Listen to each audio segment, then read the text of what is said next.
Pemirsa, kita menuju ke KPK, di mana KPK menetapkan Wamenkumham Edi atau Profesor Edward Omar Syarif Yaris sebagai tersangka dugaan penerimaan suap dan gratifikasi. Nasdem kan seperti itu. Kemudian pada penetapan tersangka Wamenkumham, benar itu sudah kami tanda tangani sekitar 2 minggu yang lalu, Pak Syaf, ya sekitar 2 minggu yang lalu dengan 4 orang tersangka, ya dari pihak penerima 3, pemberi 1. Itu clear ya, kayaknya udah ditulis ya di majalah Tempo itu.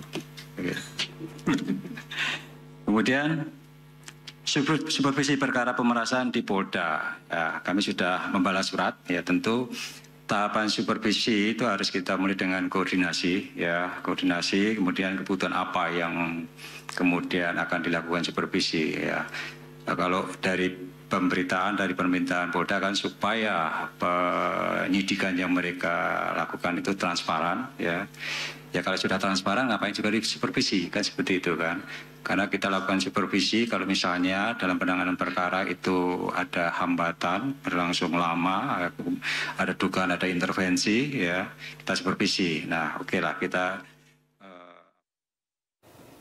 Ya pemirsa, Wakil Ketua Komisi Pemberantasan Korupsi atau KPK Alexander Marwata mengatakan Wakil Menteri Hukum dan HAM Republik Indonesia atau Wamenkumham Edward Omar Syarif Yaris atau yang biasa akrab disapa dengan Edi Haris sudah ditetapkan sebagai tersangka dugaan suap dan gratifikasi. Kami masih memantau terkait atau yang bersangkutan Edi Haris tersangkut dalam kasus suap atau gratifikasi dengan institusi atau lembaga apa.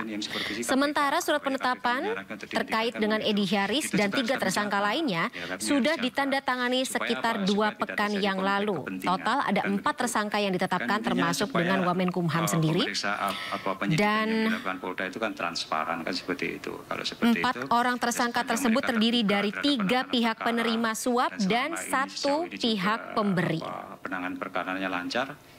Sebelumnya laporan terkait dengan kasus ini atau kasus dugaan suap dan gratifikasi ini pertama kali dilayangkan oleh Ketua Indonesia Police Watch atau IPW Sugeng Teguh Santoso pada pertengahan Maret tahun ini. Saat itu Edi Haris dilaporkan ke KPK atas dugaan penerimaan gratifikasi sebesar 7 miliar rupiah. Pemberian uang itu diduga diberikan melalui perantara asisten pribadi Edi Haris yang berinisial YAR dan YAM. IPW saat itu menduga uang berkaitan dengan permintaan bantuan pengesahan badan hukum dari PT CLM oleh Direktorat Jenderal Administrasi Hukum Umum atau AHU Kemenkumham. Yang terbaru, Kepala Bagian Pemberitaan KPK Ali Fikri mengatakan peningkatan status dilakukan setelah dilakukannya gelar perkara dan penyelesaian proses penyelidikan. Itu sebenarnya juga sudah kita tanda tangani, ya. Tadi disebutkan, ya itu ini siapa tadi? Mas Mario ya. Malah lebih tahu deh. Ya, udah, berarti dapat bocoran Mas Mario kan. Ya, KPK sampai dengan saat ini belum membocorkan siapa-siapa saja nama selain Edward Omar Syarif Hakim. Mas Mario tadi sudah. Edward Omar Syarif maksud kami, Wamenkumham yang tersangkut dalam kasus dugaan suap dan gratifikasi ini. Nah, ya tentu saja ya kita menduga ya dalam ya, penerimaan negara, bea cukai, pajak, ya, jangan orang yang kemudian. Ketika pelaporan tersebut dilakukan oleh Ketua IPW Indonesia Police Watch Sugeng Teguh Santoso, saat itu Wamenkumham enggan menanggapi secara serius karena menganggap pokok permasalahan ini adalah hubungan profesional antara YAR dan YAM sebagai advokat dengan klien IPW. Setelah pelaporan oleh Sugeng Teguh Santoso tersebut, YAR alias Yogi Rukmana yang diduga juga merupakan asisten pribadi dari Wamenkumham melaporkan balik Sugeng ke Bareskrim Mabes Polri atas kasus dugaan pencemaran nama baik. Ya, tanggung jawab kewenangan mereka besar tanpa pengawasan atau kontrol yang ketat. Kami juga belum mendapatkan informasi atau tanggapan terkini dari yang bersangkutan Ketua IPW Indonesia Police Watch Sugeng Teguh Santoso terkait dengan penetapan tersangka Edward Omar Syarif atau Edi Haris. Kami akan mendapat tanggapan terkini karena Ketua dari IPW, Sugeng Teguh Santoso, saat ini sudah terhubung bersama kami lewat sambungan telepon dalam Sindo Prime atau Breaking News Sindo News pada malam hari ini. Selamat malam Pak Sugeng. Selamat malam, Mbak. Baik, Pak Sugeng sudah mengetahui ya penetapan tersangka dari Edi Hyaris. Ada tanggapan tersendiri? Ya, IPW apresiasi ya, KPK telah menyampaikan hasil proses penyelidikan dan penyidikan dan akhirnya menyampaikan terbuka bahwa yang dilaporkan oleh IPW, Wamenkumham Edi Hyaris telah ditetapkan sebagai tersangka bersama dengan 3 orang lain ya. Ya, kasusnya gratifikasi ya. Sebetulnya IPW melaporkan juga dugaan pemerasan, ya pemerasan. Tapi kita hormatilah bahwa hasil penyidikan oleh KPK menetapkan sebagai tindak pidana gratifikasi. Itu pertama yang diapresiasi ya. Walaupun Tetapi Pak yang Sugeng, kedua kami, Halo? Monggo Pak Sugeng. Yang kedua kami kan juga mendapatkan informasi bahwa terdapat aliran dana yang cukup besar yang nilainya hampir 100 miliar di dalam lalu lintas transaksi dalam rekening asprinya Yogi atau Yosi. Okay. Ini adalah satu proses yang harus didalami oleh KPK juga ya. Siapa saja pihak yang mengirimkan dana tersebut. Karena aspek ini juga adalah satu aspek ada dugaan pelanggaran hukum TPPU ya. Di dalam TPPU ada dikenal konsep gatekeeper ya. Gatekeeper adalah konsep di mana ada pihak-pihak, utamanya orang-orang yang memegang profesi seperti akuntan, kemudian notaris atau pihak lain yang diduga menerima aliran dana untuk kepentingan penyelenggara negara ya, sebagai upaya menutup atau mengelabui transaksi tersebut. Ini harus dibuka ya. Dalam kaitan laporan IPW ada dugaan bahwa ada pengusaha tambang besar yang diduga juga menyuplai dana ya. Oleh karena ini harus dibuka oleh KPK. Begitu, Mbak.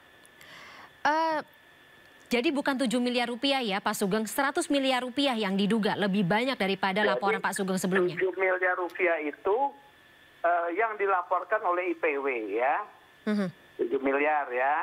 Ternyata tetapi lebih besar. Kan dipublikasi juga oleh KPK adanya dana transaksi mencurigakan atau janggal pada rekening asprinya Yogi dan Yosi ya. Ada 2. 2 orang ini adalah yang melekat kepada Wamenkumham OESH ya. Oleh karena itu harus didalami. Jadi selain gratifikasi ada dugaan TPPU. Kalau ini TPPU ada ya, karena juga IPW mendapat informasi bahwa sebelum adanya laporan pun dari IPW ada laporan hasil analisis transaksi yang setiap waktu disampaikan oleh PPATK kepada KPK ataupun penegak hukum lain. Nah ini kan harus didalami. Ya. Nah oleh karena itu IPW meminta transparansi dan akuntabilitas dari KPK mengusut lebih lanjut dugaan adanya dana yang masuk ke rekening Yogi dalam konsep gatekeeper ini, ya, itu Mbak. Jadi ke rekening Yogi, Rukmana dan juga Yosi yang kebetulan dua-duanya ini adalah asisten pribadi dari Wamenkumham. Iya. Pak Sugeng, apakah dapat informasi kan ada 4 orang yang ditetapkan sebagai tersangka. Apakah selain Edi Hyaris, 3 tersangka lainnya termasuk dengan Yogi dan Yosi tersebut atau bagaimana?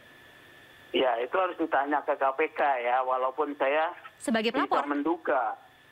Ya, sebagai pelapor bisa menduga kalau misalnya Yogi dan Yosi kena, maka itu ditempelkan dengan gratifikasi pasal 55 ayat 1 dan atau TPPU ya.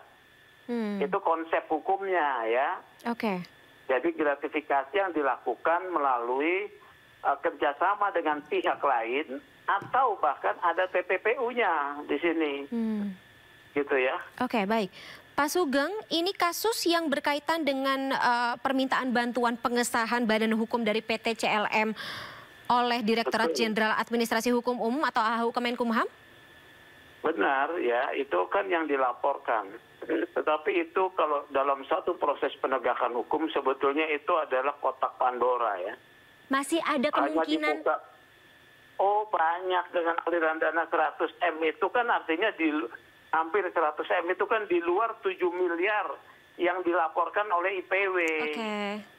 Harus dilihat dalam konteks tersebut, ya. Jadi ada banyak potensi atau ya memang harus ditelusuri, dan kalau misalnya kita bicara mengenai aliran dana, maka betul. kita bisa trace the culprit from the money, ya Pak Sugeng? Iya, follow the money, ya. Follow the money. Mengikuti pergerakan aliran dana tersebut dari sumbernya, ya, kemudian mengalir kemana gitu loh, ya. Nah, begitu Mbak. Baik, Pak Sugeng, sedikit dulu kan ketika IPW melaporkan kasus atau dugaan kasus ini, Pak Sugeng juga dilaporkan balik oleh Yogi Rukmana ya atas pencemaran nama baik. Sejauh ini bagaimana prosesnya? Ya, itu kan ada satu proses hukum harus dihormati, ya. Jadi saya tidak tahu laporan itu di Bareskrim bagaimana, tetapi secara hukum ketika laporan yang IPW sampaikan mendapat konfirmasi bahwa dilakukan penyidikan dan sudah ada tersangkanya, maka laporan fitnah atau pencemaran nama baik itu sudah tidak memiliki kekuatan hukumnya, ya. Artinya yang kami laporkan benar, bukan fitnah. Yang pertama. Yang kedua, saya pun sudah mendapatkan status perlindungan hukum dari LPSK. Karena bukan hanya satu laporan ini. Ada 12 laporan yang disampaikan kepada saya ketika membuka kasus ini. Oke, Pak Sugeng. Baik. Kita masih tunggu sama-sama bagaimana jalannya proses hukum tersebut. Pak Sugeng, terima kasih telah menyempatkan untuk bergabung bersama kami malam hari ini. Sehat-sehat selalu ya Bapak. Kita ketemu lagi lain kesempatan. Selamat malam. Assalamualaikum, sampai jumpa.